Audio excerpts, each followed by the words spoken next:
الحمدللہ رب العالمین والصلاة والسلام علی سید المرسلین وعلی آلہ واصحابہ اجمعین اما بعد۔ اڑائے کچھ ورق لالا نے کچھ بلبل نے کچھ گل نے، اڑائے کچھ ورق لالا نے کچھ بلبل نے کچھ گل نے، چمن میں ہر طرف بکھری ہوئی ہے داستاں میری۔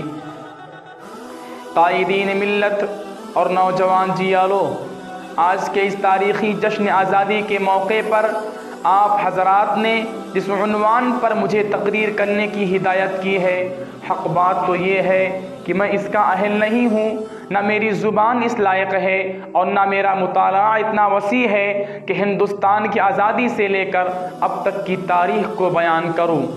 تاہم آج کے اس قومی یادگار کے دن، جبکہ ہندوستان کے گوشے گوشے میں مختلف تنظیموں، اداروں، اسکولوں اور کالجوں میں غیر معمولی دھوم دھام سے آزادی کا 72واں جشن منایا جا رہا ہے، غلام ہندوستان کی داستاں اور آزادی کی کہانی سنائی جا رہی ہے، مجاہدین آزادی کو خراج تحسین پیش کیا جا رہا ہے، ایسے وقت میں ہمیں بھی ایک طرف اپنے اسلاف کی قربانیاں یاد آتی ہیں تو دعائے مغفرت کے لیے ہاتھ خود بخود اٹھ جاتے ہیں۔ دوسری طرف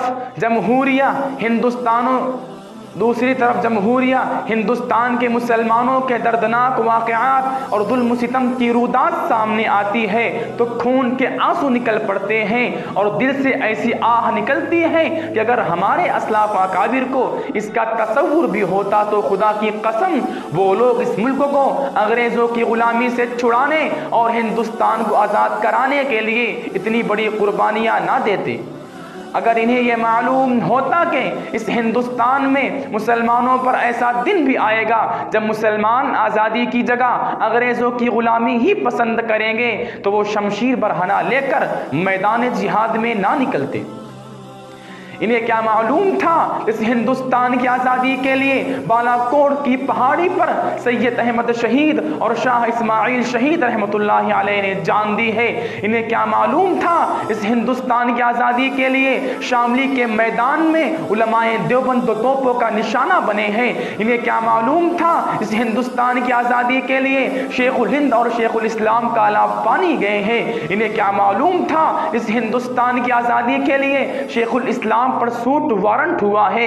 انہیں کیا معلوم تھا اس ہندوستان کی آزادی کے لیے صرف سن 1857 عیسوی میں 51,000 علماء شہید ہوئے ہیں؟ انہیں کیا معلوم تھا اس ہندوستان کی آزادی کے لیے دہلی کی چاندنی چوک سے لے کر خیبر تک کے درختوں پر علماء کی گردنیں لٹکائی گئی ہیں؟ انہیں کیا معلوم تھا اس ہندوستان کی آزادی کے لیے علماء کو برہنہ کر کے آگ کے انگاروں پر ڈالا گیا ہے؟ اس ہندوستان میں مسلمانوں پر ظلم و ستم کا پہاڑ ٹوٹے گا، انہیں حقوق سے محروم کیا جائے گا۔ میرے عزیز ساتھیوں، اس ہندوستان کو آزاد ہوئے 72 سال ہو گئے، لیکن اس 72 سالہ دور آزادی میں ارباب حکومت نے مسلمانوں کے ساتھ کس طرح غیر مساویانہ رویہ اختیار کیا ہے، اس کی درد بھری داستاں ہیں، سینکڑوں فسادات کی تاریخ میرے سامنے ہے جسے یاد کر کے کلیجہ منہ کو آ جاتا ہے، زبانیں گنگ ہو جاتی ہیں اور پاؤں تلے سے زمین کھسک جاتی ہے۔ ہاں یہ کیسی آزادی ہے کہ مسلمانوں کا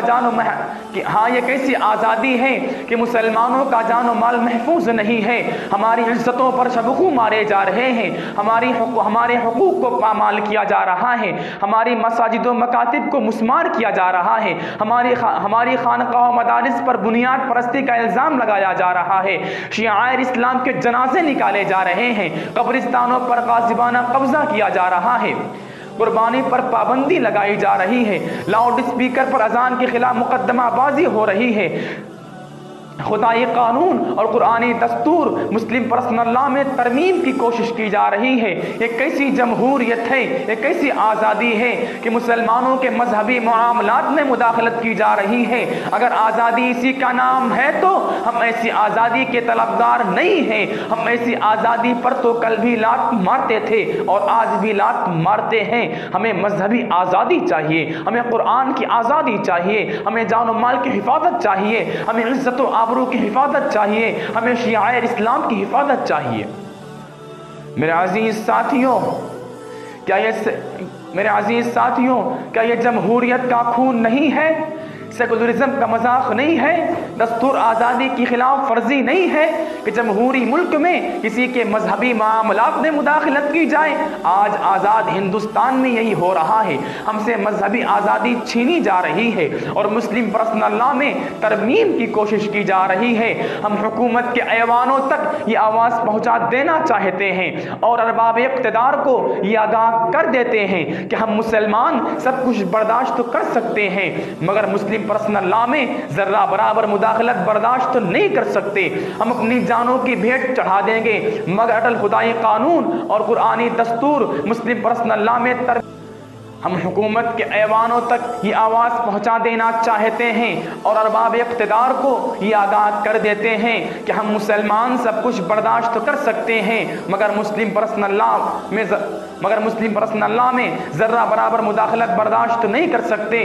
ہم اپنی جانوں کی بھیٹ چڑھا دیں گے مگر اٹل خدائی قانون اور قرآنی دستور مسلم پرسنل لا میں ذرہ برابر مداخلت برداشت نہیں کریں گے مگر اٹل خدائی قانون اور قرآنی دستور مسلم پرسنل لا میں مداخلت نہیں ہونے دیں گے۔ زمین پھٹ سکتی ہے، آسمان ٹوٹ سکتا ہے، سورج بے نور ہو سکتا ہے مگر دستور قرآن مسلم پرسنل لا بدل نہیں سکتا۔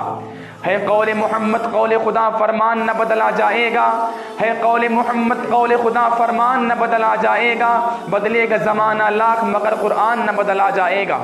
میرے عزیز ساتھیوں، ایک ناقابل انکار واقعہ ہے کہ ہندوستان کو آزادی سے مسلمانوں ہی نے سرفراز کیا ہے اور مسلمانوں کی قربانیوں کا صلہ ہے کہ آج ہمارا ملک ہندوستان آزاد ہے اور آزادی کی گولڈن جبلی منائی جا رہی ہے، لیکن اس کے باوجود ہم سے وطن پر دوستی کا سوال کیا جاتا ہے۔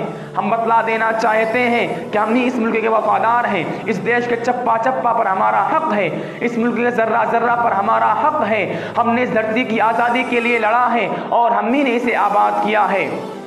جب گلستان کو خون کی ضرورت پڑی سب سے پہلے ہماری ہی گردن کٹی، پھر بھی کہتے ہیں ہم سے اب اہل چمن، یہ چمن ہے ہمارا تمہارا نہیں۔ میرے عزیز ساتھیوں، آج ہماری تاریخ کو مٹانے کی کوشش کی جا رہی ہے، جنگ آزادی کی تاریخ سے ہمارے ناموں کو نکالا جا رہا ہے اور ہمارے کارناموں کو بلایا جا رہا ہے۔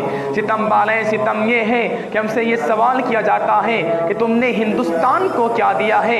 اے محبان وطن، جاؤ ہمالیہ کی بلندی سے پوچھو، گنگا کی گہرائی سے پوچھو، سرزمین ہند کی شادابی سے پوچھو، ہندوستان کے صحراؤں سے پوچھو، آسمان کے تاروں سے پوچھو، یہ سب کے سب تمہیں بتلائیں گے ہم نے ہندوستان کو کیا دیا ہے۔ اس دیش کا چپا چپا اس پر شاہد ہے۔ بتاؤ ہندوستان کو قطب مینار کی بلندی کس نے دی؟ جامع مسجد کی پرشکوہ عمارت کس نے دی؟ تاج محل کی رونائی کس نے دی؟ وما علینا الا البلاغ۔